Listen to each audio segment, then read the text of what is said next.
অর্জুনদার বিষয় কি বলবো? অর্জুন সিং এখানকার যিনি সাংসদ, তো ওনার বিষয়ে কি বলবো?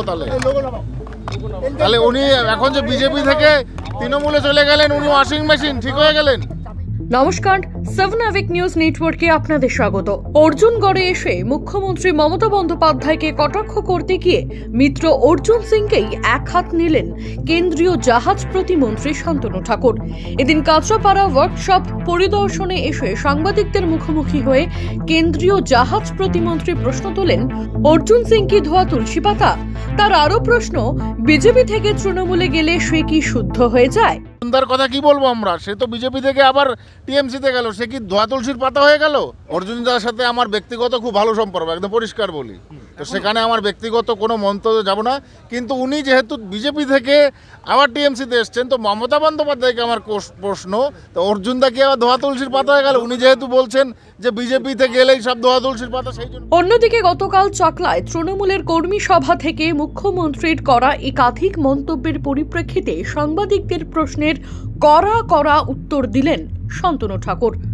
অন্যান্য রাজ্যে সিএএ লাগু হলেও রাজ্য সরকার অসহযোগিতা করেনি, তবে এ রাজ্যের মুখ্যমন্ত্রী সিএএ আটকাতে ভাঙচুর করিয়েছিলেন।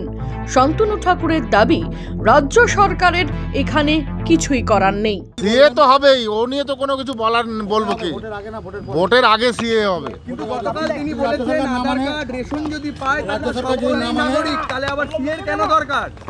মমতা বন্দ্যোপাধ্যায়ের যদি এই বক্তব্য থাকে, তাহলে আপনারা মমতা বন্দ্যোপাধ্যায়কে কোশ্চেন করবেন। শুনে নিন আগে, ডিআইবি পাসপোর্ট ইনকোয়ারিতে ডিআইবি 71 সালের আগের দলিল চাচ্ছে কেন?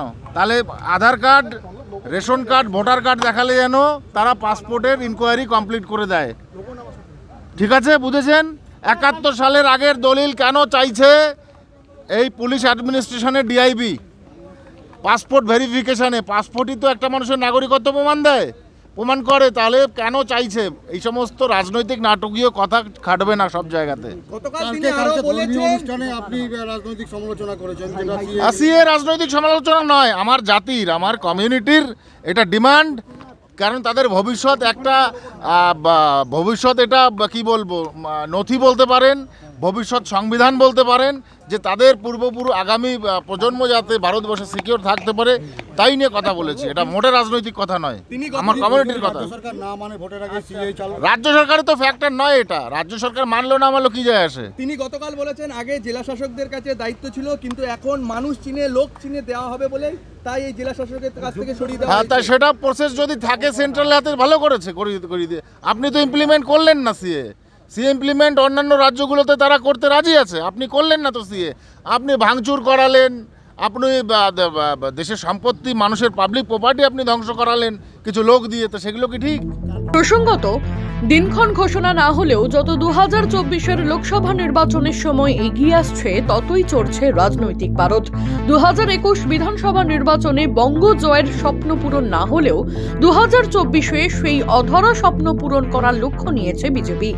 বিরোধীদের হাতে শাসক দলের একাধিক দুর্নীতি অস্ত্র হিসেবে থাকলেও, তবে সেই অস্ত্রের মধ্যে সিএএ ইস্যুকে যে তারা অত্যন্ত গুরুত্ব দিয়ে দেখছেন, তা বারংবার প্রকাশ পাচ্ছে বঙ্গ বিজেপির বিভিন্ন বিরোধী দলনেতাদের বক্তব্যের মধ্যে দিয়ে। রাজা দে, 7 আভিক নিউজ, কাঁচরাপাড়া।